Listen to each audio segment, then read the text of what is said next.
Good morning, everyone.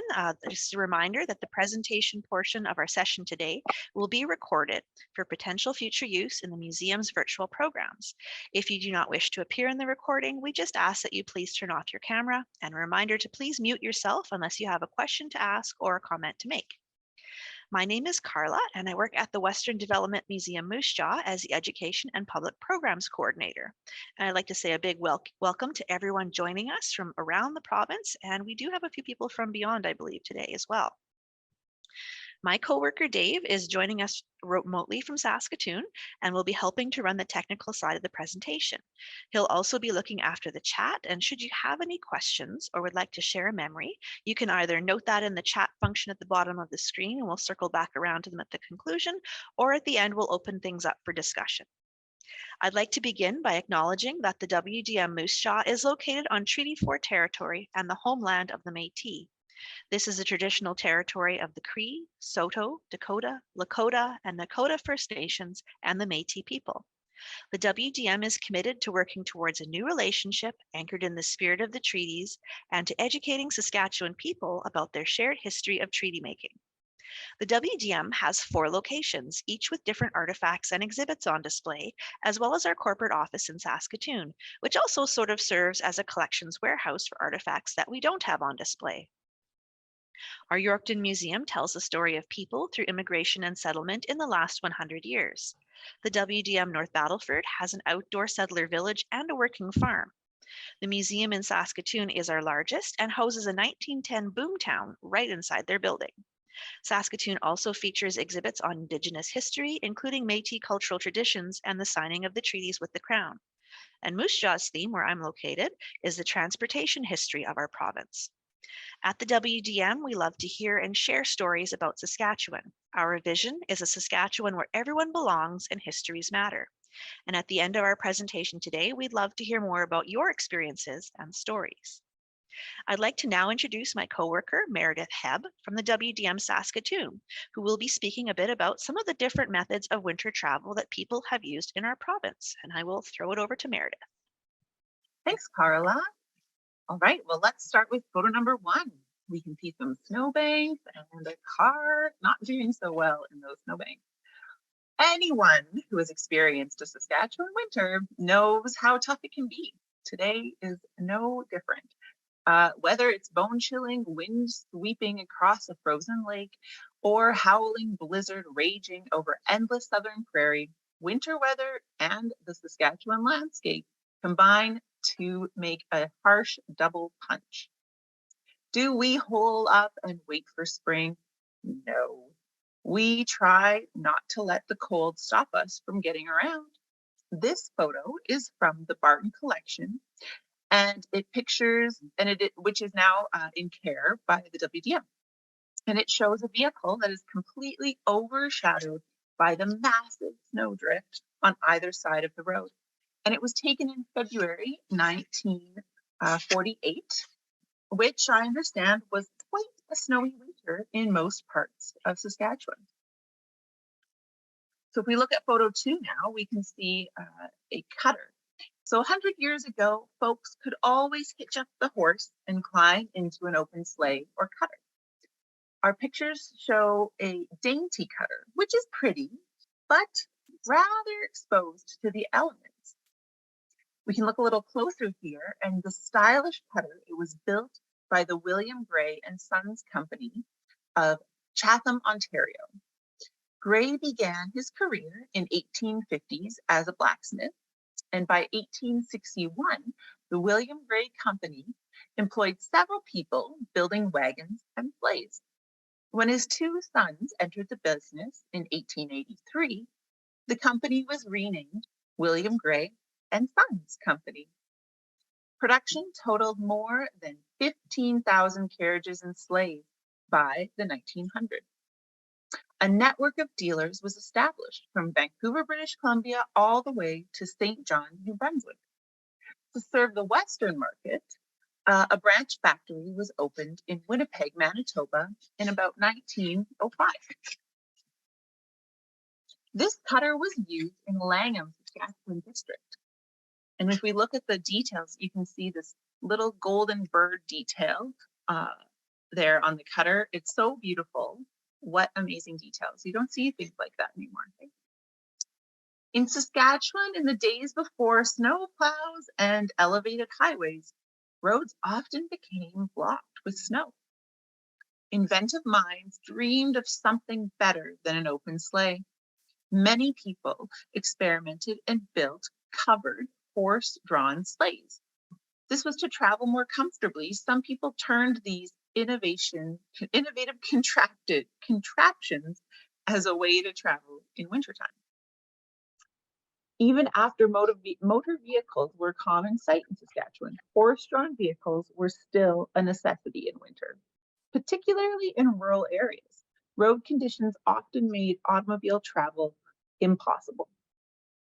The Saskatchewan solution to this problem was the enclosed sleigh, also known as a caboose. The caboose is a good example of prairie ingenuity in adapting to winter conditions. A closed vehicle could be ordered through the catalog from Eaton's or McLeod's, but most prairie people bought them locally or made their own. Cabooses were as varied as the people who built them. Most homemade cabooses were wooden construction containing a stove to keep the travelers warm. In many cases, neighbors would share a caboose, which served to shuttle people over the snow, deliver mail, and bring supplies to outlying areas. There have been schools in Saskatchewan for over 100 years, some in towns and cities, and many one-room schoolhouses in rural areas. As long as there have been schools in our province, there have been students who need to get to school. Let's look at photo 5. This shows us Rosewood School. This picture is courtesy of the Saskatchewan History and Folklore Society, and it shows students coming home from Rosefield School near Val Marie, way down in southern Saskatchewan. They're outside of a one-room schoolhouse, sitting in wagons hitched to horses, all lined up, hey? How many of you went to school in a city or town? Do you have anyone here that maybe actually attended a one-room schoolhouse? Did anyone take a bus to school, or maybe you have memories of hitching your horse to get to school? Often farm children drove themselves to school in a horse and cart in the warmer months, just like in the photo we're looking at. By the time a child was 8 or 9 years old, they might know how to hook up the horse themselves to the buggy, and they would be in charge of taking their younger brothers and sisters to school. Carts and buggies had wooden wheels that did not work so well in winter because they would get stuck in the snow. So some children took a sleigh or a cutter that would glide smoothly over the snow. But because they had no roof or sides, they were not very warm to ride in. So let's take a look at the next photo of the caboose we've been talking about. So here is the exterior of a caboose. Because many families had something like this, it was often used like a small school bus. Usually the oldest student would drive the caboose by looking out that tiny window and directing the horse's reins by steering through small holes on the front under the window. Oh, we can see that small hole right there, kind of under the overhang. The brown caboose in our collection has a streamlined wooden enclosure and features red metal runners. We can see that in photo 8. So we can see inside there is a bench seat and a small wood-burning stove, which we can see in the next photo. In 1934, Mike Buczynski, a blacksmith in the Cologne area, was granted Canadian patent number 346,438 for an enclosed cutter with runners and load-sustaining mounting designs for quietness and safety. Let's look at one of his models. A little bit different than the other caboose we were looking at. In his farm blacksmith shop, he made over 200 cutter gears and many complete cutters. The black-colored Buczynski caboose in these photos was purchased for $200 in the 1940s by the Gray family of Kalansi and was used until the 1950s. It features hinged bench seats running from the back to the front for storage. These seats were originally covered with buffalo hide. You could access the storage spaces from the outside of the caboose, as you can see in this photo here. Now in the next photo, we can see the rear of the caboose had a black and red colored cab with a canvas roof. Double type sleigh runners and a wood burning airtight heater type stove. In the next photo, we can see the benches. They have seats on either side. At the front, on the right side, is the small stove. While it was wonderful to have a stove inside the caboose, riders had to be very careful. If the caboose was ever to overturn, the stove and its contents would be very, very hot and dangerous. In the next photo, we can see rain holes. So that is where the reins would go from the horses into the cab so they could direct. Could feed into the caboose, keeping the driver warm and toasty on their journey out of the wind and cold.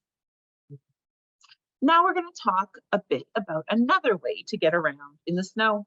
In the 1920s and beyond, a few innovative folks also experimented with motorized vehicles called a snowplane that skimmed over frozen fields and roads, gliding over the snow on its skis, taking its passengers wherever they wanted to go. So Fudge Snowplanes is of the 1949 Fudge Snowplane built by Fudge Snow Sedans in Moosomin, Saskatchewan.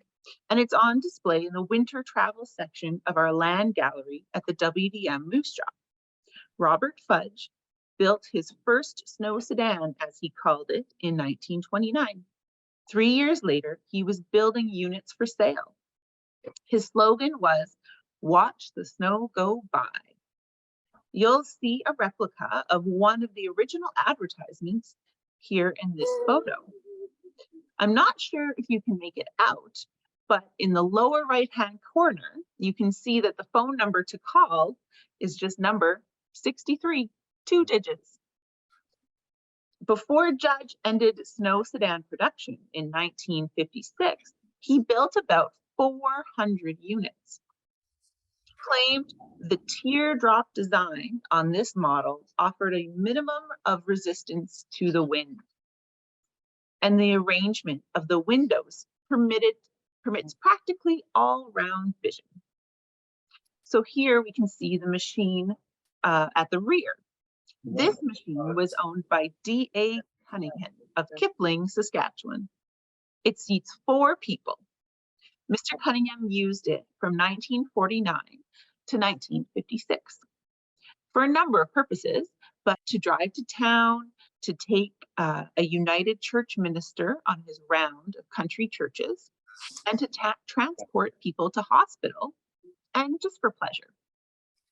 In the next photos, you will see some images of the snowplane's interior. There's a simple dashboard and steering wheel. And then if you see in the next photo, the canvas seats are wrapped with seating for 4 passengers. As you can see, there is not a lot of leg room. It was a little cramped in the snowplanes for 4 people. Snowplanes were often sold to doctors, farmers, police, priests, telephone linemen, and government workers. Now we'll take another look at a Saskatchewan-made snow plane.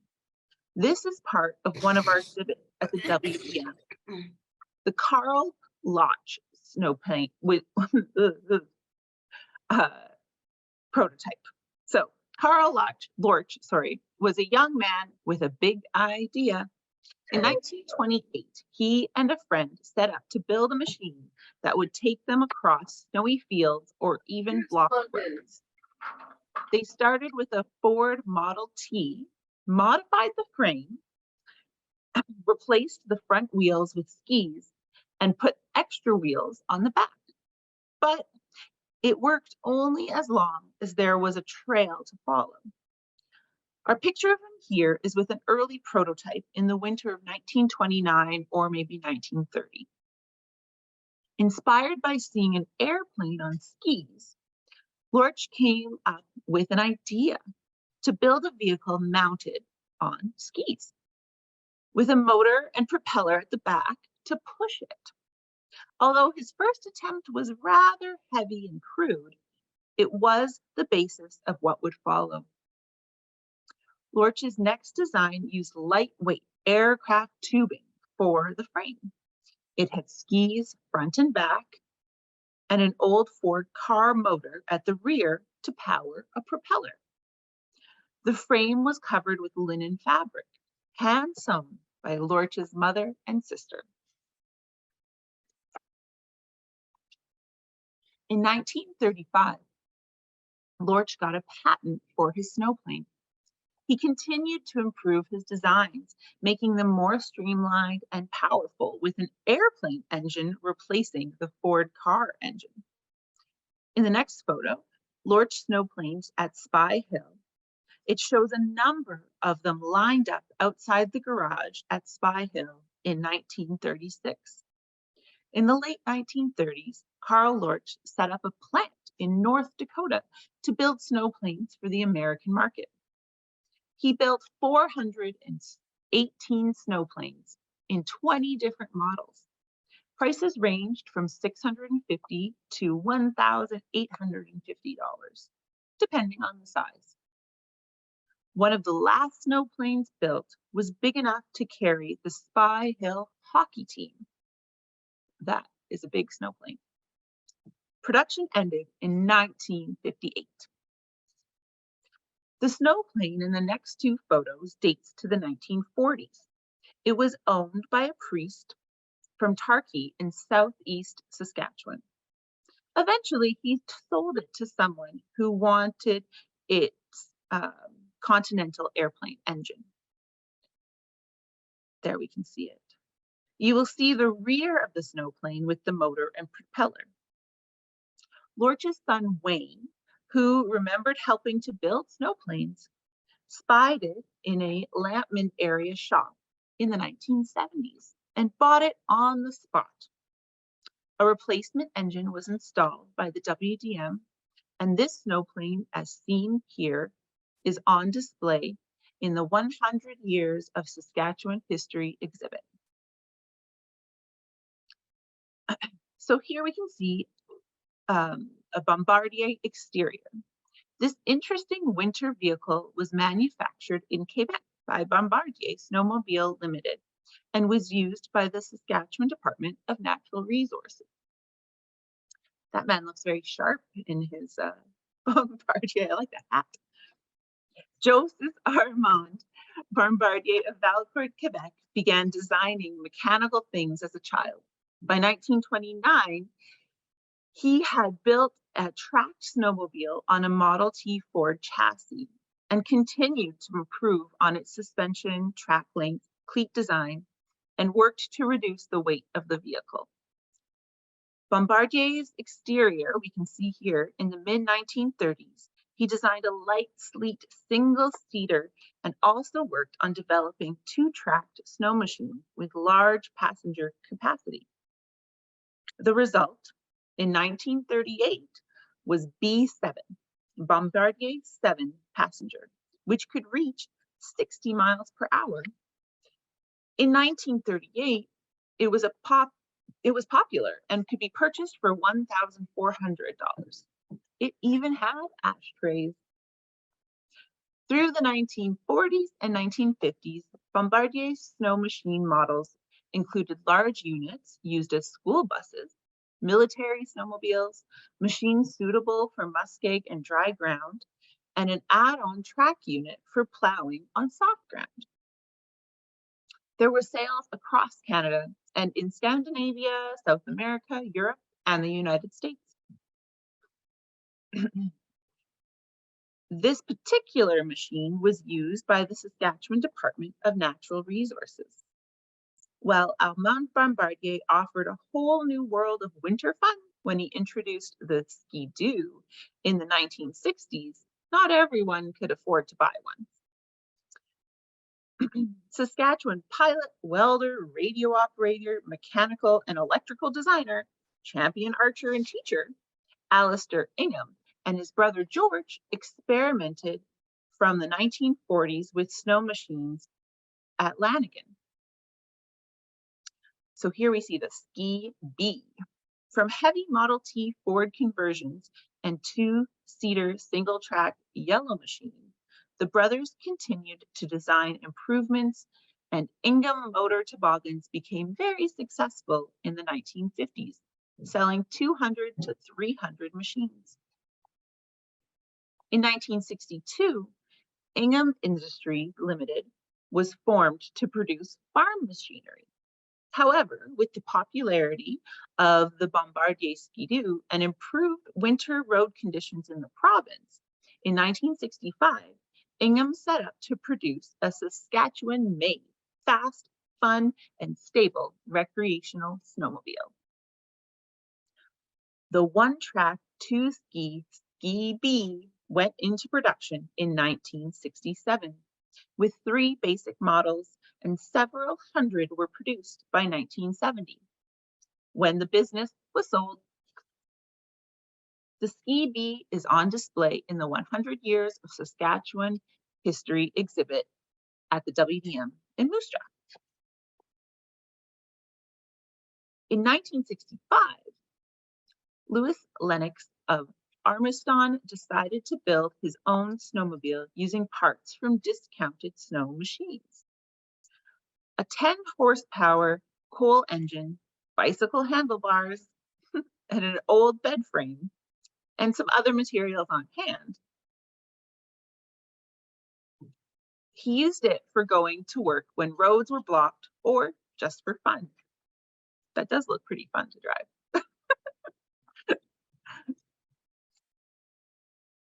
So riding a snowmobile or a toboggan pulled behind was a thrill for the local children in Lennox Village, south of Moose Jaw. Many, many years of enjoyment came from that wonderful machine, he recalls years later. Nicknamed Giddy Up and Go, it was retired in 1984 when Lennox bought a new machine. The Autoboggan, built by Polaris Industries in Minnesota between 1957 and 1966, was distributed exclusively in Canada by H.C. Paul Limited of Winnipeg. It was marketed to trappers and fishers as a robust machine with greater versatility than the dog team. Autoboggan, this Canadian version of the Snow Traveler, was painted gold, like prairie wheat, instead of the usual blue and red stole in the United States. An assembly plant was established in Manitoba and operated until 1968. Some 1,000 Autoboggans were sold.